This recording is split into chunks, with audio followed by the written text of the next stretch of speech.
Baya, bolingi vérité. Bolingi boyeba. Omoni pouce bleu, fina yango et puis abonne-toi. Vérité non sur zawana blague, comédie makamwa qui toque. Bah j'ai la tendance bah internet tout beaucoup massivement. Abonnez-vous.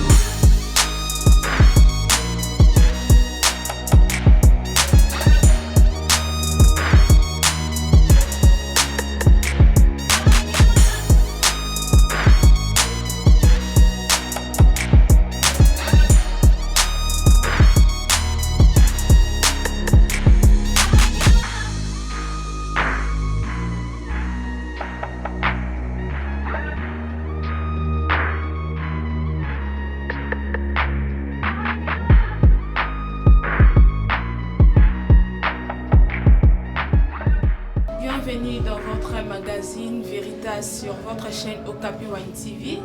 Aujourd'hui, je suis avec notre invité qui s'appelle M. Silva Bilambo, qui est le président de Lukunga du MLC. Il est un homme politique et social. Bonjour, M. Silva. Bonjour, madame. Comment vous allez, monsieur? Je vais très bien. Alors, M. Silva, vous pouvez vous présenter vous-même pour que certaines personnes puissent bien de vous connaître qui vous êtes réellement.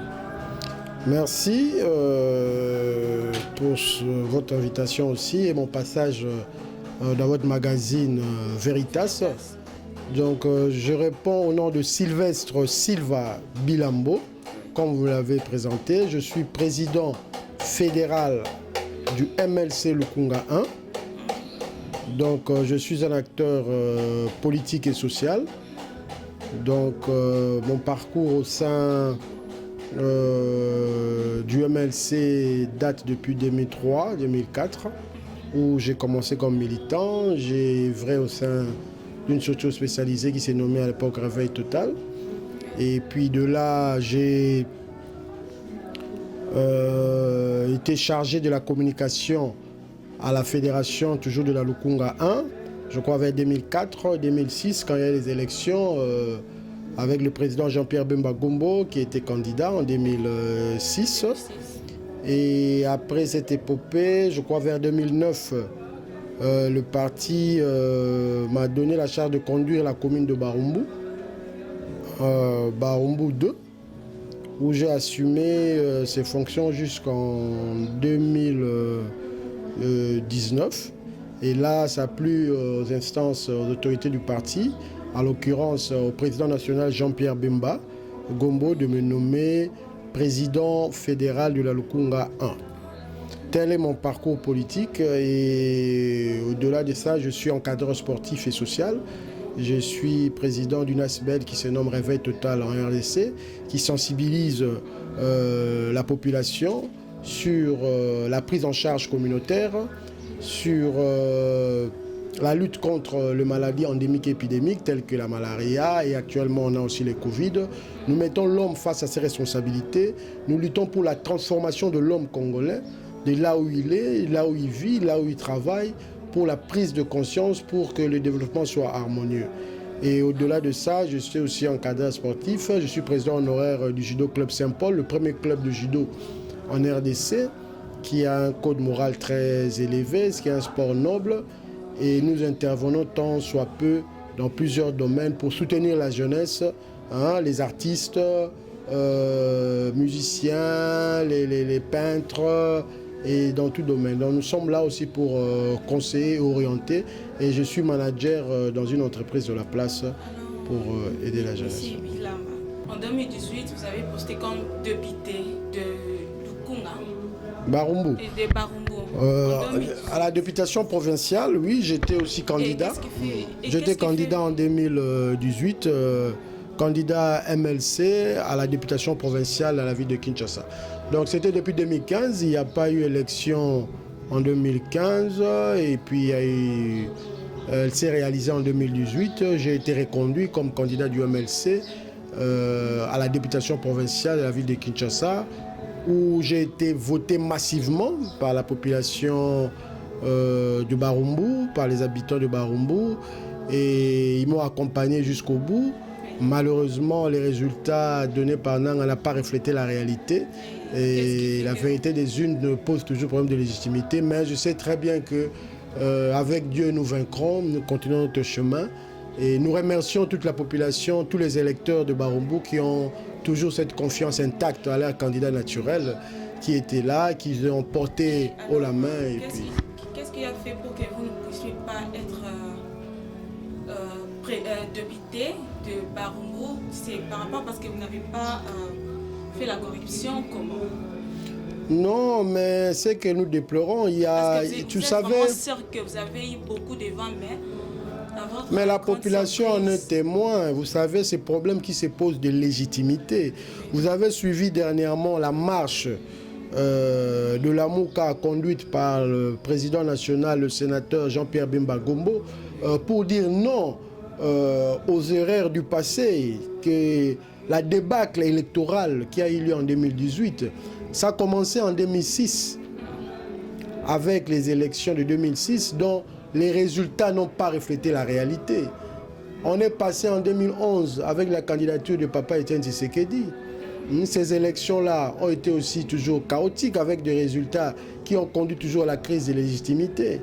Et en 2018, on reprend les mêmes erreurs, les mêmes fautes pour produire les mêmes effets. Mais nous sommes des républicains. Le pays nous appartient tous. Nous ne devons pas saper le pays, mettre le pays à feu à sang à cause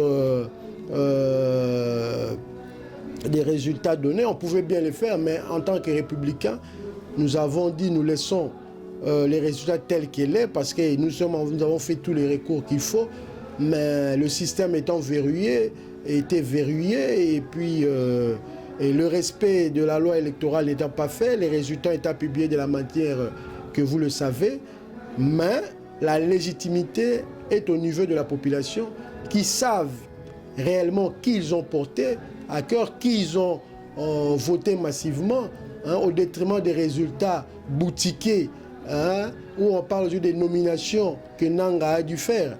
Mais nous continuons notre lutte, nous mettons le peuple au centre de notre combat, au centre de l'objet de la transformation de la société. Nous leur orientons en leur montrant les méfaits. Quant à eux seuls, les véritables patrons en démocratie sauront juger et prendre les décisions au moment opportun.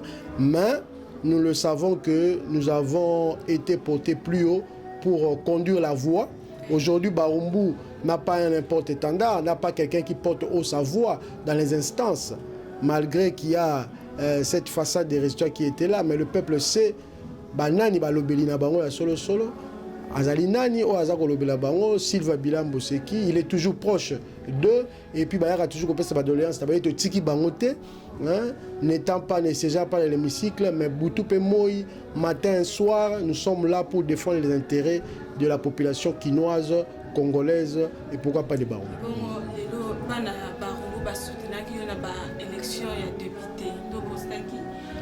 Maintenant, quelle surprise soit, et là on est à mon tour pour votre base.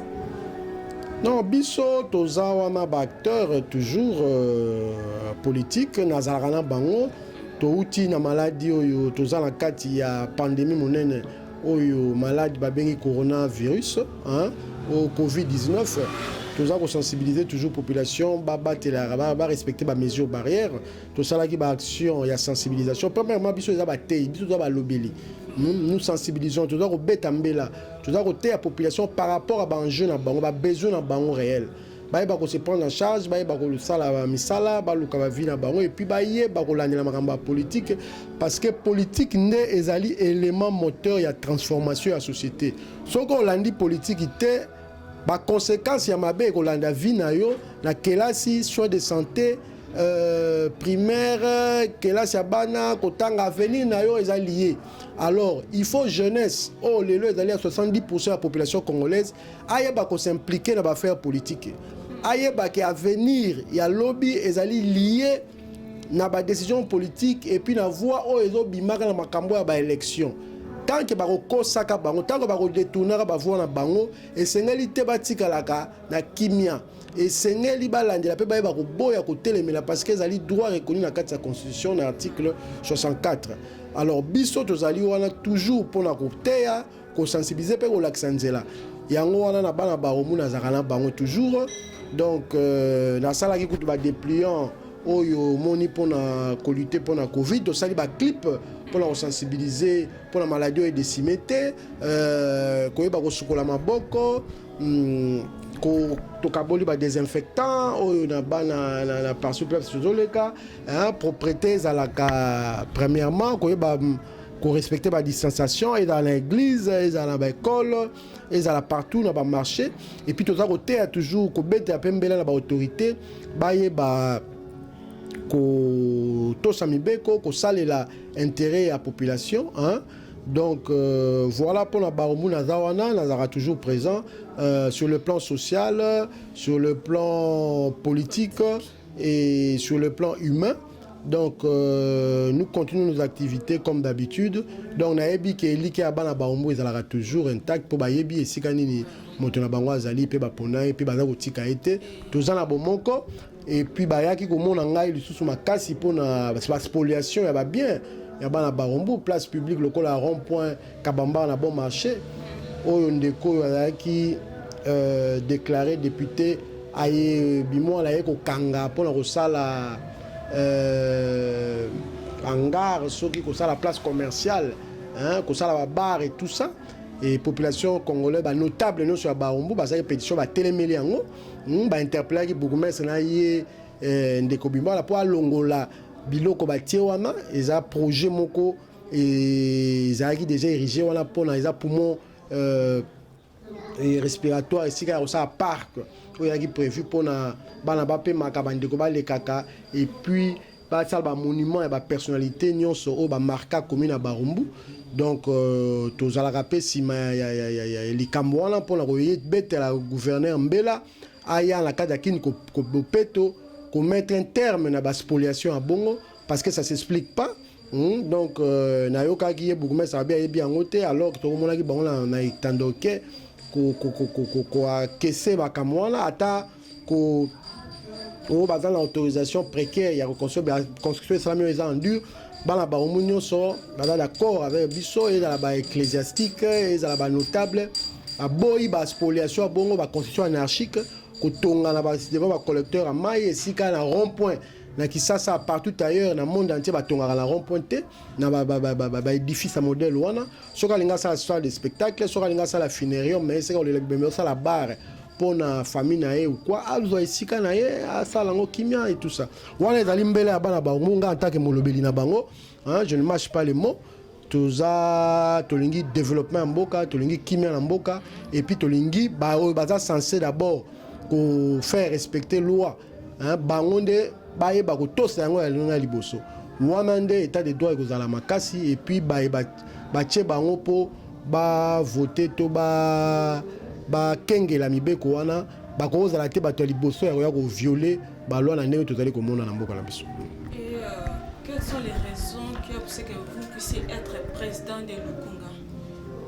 Président fédéral Lukunga 1 nazalaki nommé en novembre 2015 et 2019 plutôt par le président national par rapport à ma persévérance, je crois bien, par rapport à ma lutte, mon parcours et puis organe soit parti et là qu'à parcours et à un chacun tali que Lukunga il faut un nouveau souffle. Il faut une personne conciliateur, une personne à la grande vision, à une visée, qui est une véritable fourmi, parce que l'idéologie est venue makasi, et puis moto yo population azako landa makasi, ou azako yokela, et puis yebi bien que namapona miwana candidat à MLC, parce que Barombu est d'abord chef naturel à MLC, et puis candidat wana à Meritaki, azala l'hémicycle. Et élément est belé et concourir je crois bien pour la nomination d'Angaï mais je suis pas bien placé pour répondre à ça c'est beaucoup que tout n'a pas pourquoi un président national pourquoi son choix a été porté sur Sylvestre Silva Bilambo. Je crois bien que Misala na biso ezali koloba ezali peko ganga à l'instar à Fourmi à la zelagate chaque jour je marque le pas chaque jour tozako tient toujours au point tozako poussana et puis tozali bana ya destiné Donc notre destinée est glorieuse. Avec Dieu nous vaincrons. Toujours autant lelo lobby na biso pe lobby ya mboka il faut bandeko oyo bazali makasi pona ko transformer et coloper ko même parti et arriver na conquête ya pouvoir comme il se doit. Maintenant MLCP doit sentir binoté tandis que le président est là Jean-Pierre doit sentir binoté bozo kanate on ne comprend pas.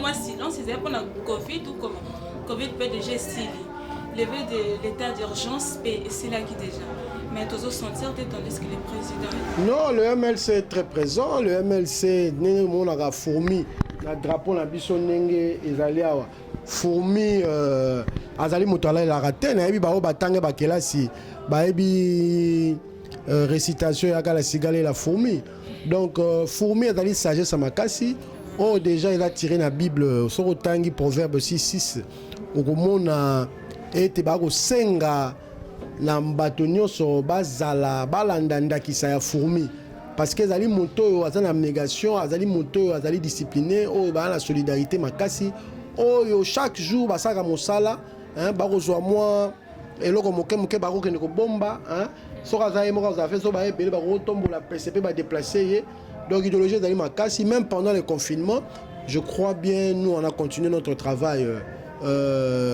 souterrain bien que ma grande matinée ma grande réunion politique est quittée par rapport à rassemblement mais on a avancé on a implanté les partis et puis doit être présenté biso dernièrement comment dirais-je investiture na biso qui samedi passé par président Valentin Guérengo na interfédéral donc le travail a continué et puis au monaki marche monene oyo touta ko sala pour dire non na ba nomination ya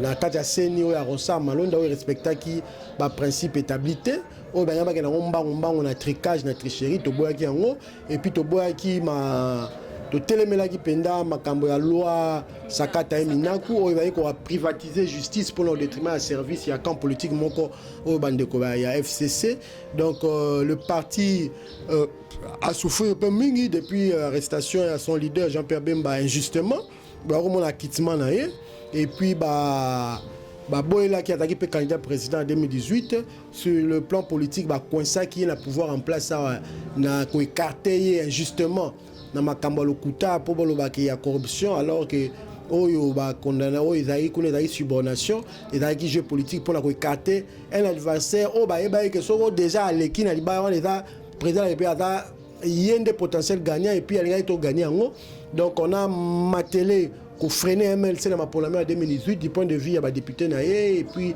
on a écarté président dans la course donc tolingi ba erreur wana bandela sous-souté ba donc ça sous les mêmes personnes o bazalaki na kati ya manœuvre ya ko discréditer ba élection ya ko truquer yango bango je va porter bango au la main parce que nanga échoué na ba résultat na ya bimisaki na ba majorité wa lokuta o ezo se refléter loko mokote o ba respecter kutu ndenge ya ki ba dépouillementer ba jourté ba ko publier ba résultat na ndenge na bango balingaki alors biso toza ba républicain to lingi mboka etambo na ndenge kimi na ndenge mibeko to ko linga te ba même bêtise et bandelama yango wana monaki marche wana ya majorité populaire o esika population azali ko tia elikia o ba yebi ke loso mapona to bandeli ba o nyoso bazala ba robima rasu te pe ba rozonga te parce que population comprend des trucages wana ba tolisaki ba parti à lokuta ba regroupement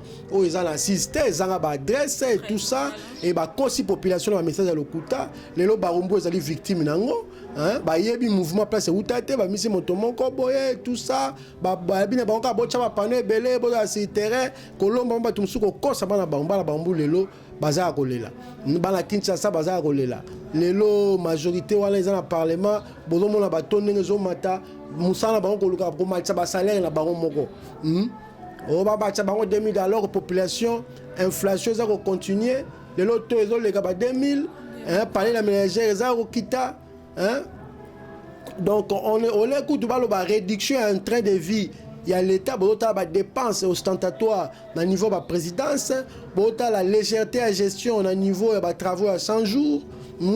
Donc, rien ne marche. Conséquence, et où tu as makambo il y a des élections. Banani boza ko di bazani ba botinda mi pour diriger bino. Yango wana biso toza ko betambela. Biso tozo tande intérêt à peuple. Tolingi peuple azala bien. Alia tofa par jour, afuta mama longa, que là sinenge za la gratuit réellement, ba enseigner bazala bien payé. Bato bazali ko pesa mayele, bato bazali ko soigner ba médecin, bazaka toujours na ba grève vité. Gratuité, bani wana te féliciter, mais il fait comme appena réellement, donc ils a rentré pour grève bandi, bah mis sur les alités et tout ça. La gratuité, c'est même moto à repère sa matière, il faut foutre ma tête. On va gratuité, obtenir pas la moto à repère sa matière, à mettre, à repère sa matière, tomber dans la corruption et puis l'enseignement mot bâclé. Il faut moto à Sengeli, qu'on pèse sa matière, à la motiver. À un salaire conséquent, qu'on réduit le train de vie à la politique, sur les belés, de l'autre côté, qu'on cabola on a bateau, qu'on servir une nation à la base. C'est ça aussi la transformation. On y a comme député pour botter la gamabélé à l'État, on s'en a barre na yotonine. On lingate comme député pour faire un émolument, on va opérer ça pour on va routine à base, on va gagner bachine, tout va ça à nini. Commerce, au lieu commerce, ça va faire na politique, va recouper sa matière, maïel pour le ça.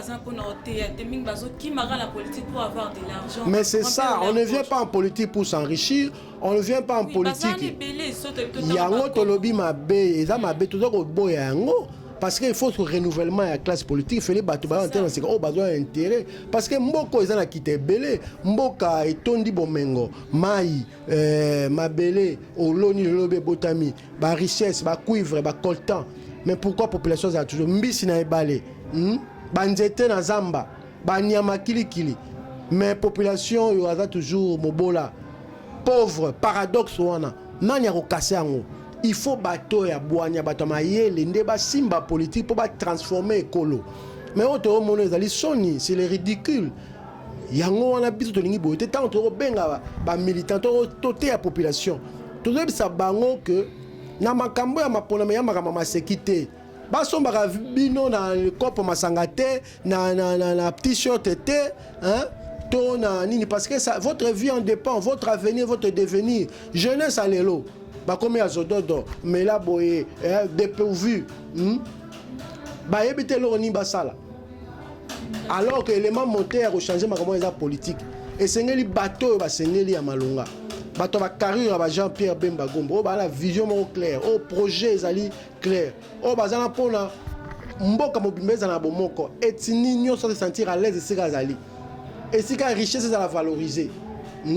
Justice est redistributive, mbongo ezo kota et kabwama na bazonyo o sali mabe oza o kangami ba détournement de deniers publics et ça la aventure. Il faut un état fort conduit par des gens qui maîtrisent la chose publique. O bazo ya ko pesa ba dona sika pona ko bongola mboka oyo to komi la risée à monde ba o seka biso bwana nyonso bo comment et alors on a va na kitcho nyonso dali diamant or et puis motazo le kanal mukoko la lipanga na zolo bakatela ngai et ça la sensité. Alors pour la robongo lango et sengeli ba ya politique ya malonga bato ya discuter bato ba fana ita kutna bomengo ya ba famille na bango ba tiki ba lingi ko kota na ma politique pour comment ko vivre yo riche na milieu ya ba pauvre. Baka oyo ba exemple Jean-Pierre Bemba pesa bozué za la ngoya batata ba mais lingi yango ta kotizamba pour na ko apporter un changement. Yango to lingi bato aboy ba komi tika pour l'intérêt ya population.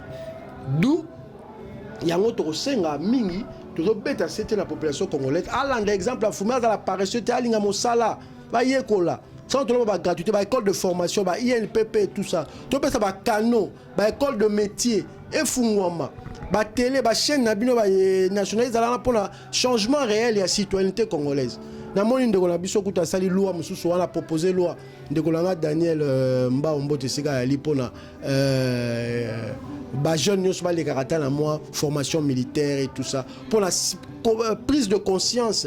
Il y a citoyenneté qui congolais et zonga un peu na civisme en boka civisme zali bafoué moto corruption comme le rôle la règle générale mon nom salinga yi ba ya okota politique pour pas payer fonction abuka caisse a mbongo ça ba combine pour ya tonga ba immeuble non biso to da hotel mais na makamwa ya to da ba véritable apporteur de changement na Congo et puis to tika kate tous les amis soloté monde le pour relever la population pour défendre tout ça pour défendre était mettre pouvoir et tout qu'il y a 18 ans il y a FCC ba misali majorité moko pour pas protéger ba intérêt indûment donc biso ba na MLC ngai Sylvestre Sivabila on a destiné on va passer à reconduire fédération à Lukunga pour travailler dans le sens où on a reporté aux valeurs républicaines, aux valeurs en boka, il y a MLC, et puis pour nous ça la conquête à pouvoir, dans le Longobani, là nous sommes déjà en train de chuter. Alors la dernière question c'est, aujourd'hui nous avons 4 leaders de l'AMUCA. À qui il y a maintenant 3 qui sont ici. Est-ce que vous étiez là aussi pour Boyambaye? Oui, l'AMUCA, vous savez, moi je suis président fédéral, Nazak a dirigé 5 communes, Kitambo, la commune de la Gombe, la commune de Barumbu, la commune de Kinshasa et la commune de Lingwala. Donc le mot d'ordre a été donné, il y a pour accueillir leadership à la Mouka, président Fayuluna, président Mouzito. Je crois que les MLC étaient bien représentés. Et puis il faut que Kinshasa c'est la Mouka. Kinshasa c'est MLC, Kinshasa c'est Abisso, on s'en plaint pas. Donc à chaque sortie il y a un leader Abisso. Bon, on a dit les 23 avec la sortie du chairman. La marche on a dit non. Il y a Makambo le Kalaseni, la nomination à Rossa, Malonda et autres. Accueil qui triomphal pour Ndeko Mouzito na Fayulu. Fayulu, oui, on a toujours une élection un peu chaotique. La population a bien voté. Et Fayulu réclame toujours la vérité des urnes parce que les réalité, même si il y a des avancées dans la proposition. Non, il y a eu des propositions, oui, il y a eu des propositions, il y a des réformes et tout ça. Mais Balambo que c'est vanda solo là et puis population toujours face à ses responsabilités. Je crois que il a eu un meeting, il a donné son point de vue. Je crois que leadership à la Mouka Barokutama parce qu'il faut passation, il y a Flambeau, je crois, pas à Mouzito et qu'il n'est pas à Fayulu. 2 minutes pour votre dernier mot parce que nous sommes déjà à la fin de notre... Voilà, donc nous en tant qu'acteurs politiques, nous encadrons la population. Tous à côté à Bango toujours s'engager à Rolandela, Makambo toujours à Bango. En tant que président fédéral à MLC Lukunga 1, on a dirigé 5 communes politiques, Kinshasa, Barumbu, Lingwala, Gombe. Et baye ko pesa biso toujours confiance parce que lobby alternance crédible les pas la biso na ba ba kamambo kalelo ba kambo par dévité ba tika ko que biso soni na ba gegero tout le monde na FCC cash président de la République ina katia coalition na bango baye ba ke population za kotala bango to linginde mboka ke ne liboso mais na modèle to zali ko mona ça laisse à désirer bala mboka. Il y a Congo Kinshasa Mobimba, Bana Lamuka, partout dans sa population congolaise les alliés. Baïba Kengonga et Belemi Pona Kota Laïsika intérêt na bango les alliés défendus. Biso to zali on a pour l'intérêt à la population, tokotika bangote et puis lobby tant robeta ngonga ya mapona mi sanction ko zala makasi. Alors les loyo to lingi bozo ba le kaki na seni ezonga te. Pas respecter volonté de la population, ndenge to tambola ndenge ba boya ki ba makambo ya rosa eza respecter ba loi mina ko ya embrigader justice et kweya to lingi yango te et puis total à liboso po ete corruption oyo ezali kogangrener bainstitution ya l'État ya nyonso, badépense ostentatoire, badépense exagérée oyo justice redistributive na petit peuple ezali te, baenseigne bakolela lifuta bazofuta malonga te, gratuité enseignement koleka ndenge ntango baenseigne balali malonga kofutama te, bato bazali kolutte contre kobikisa biso baminganga bafutama na ndenge esengeli, nakoki mpe kuna bakolela su bagrève, babiloko wana nyonso toko interpelle autorité ayeba kosatisfaire nango. Alors ndenge tolobaka avec Dieu nous vaincrons, toko ba mandat na biso pour na kotombola ba intérêt ya population pour défendre bango na ndenge longo bani. Merci, nous sommes arrivés à la fin de notre magazine Veritas. J'étais là pour vous rappeler, j'étais avec le monsieur Silva Bilambo qui est le président de Lukunga du MLC. Il est homme politique et social. Alors nous sommes arrivés à la fin de notre magazine Veritas. Quant à moi, je vous dis au revoir. Salut chers internautes, vous êtes nombreux à nous suivre. Mais pour que vous continuiez à suivre parfaitement notre chaîne, n'oubliez pas de vous abonner et de partager massivement. Allez, abonnez-vous, cliquez dessus, je vous attends. Allez, abonnez-vous.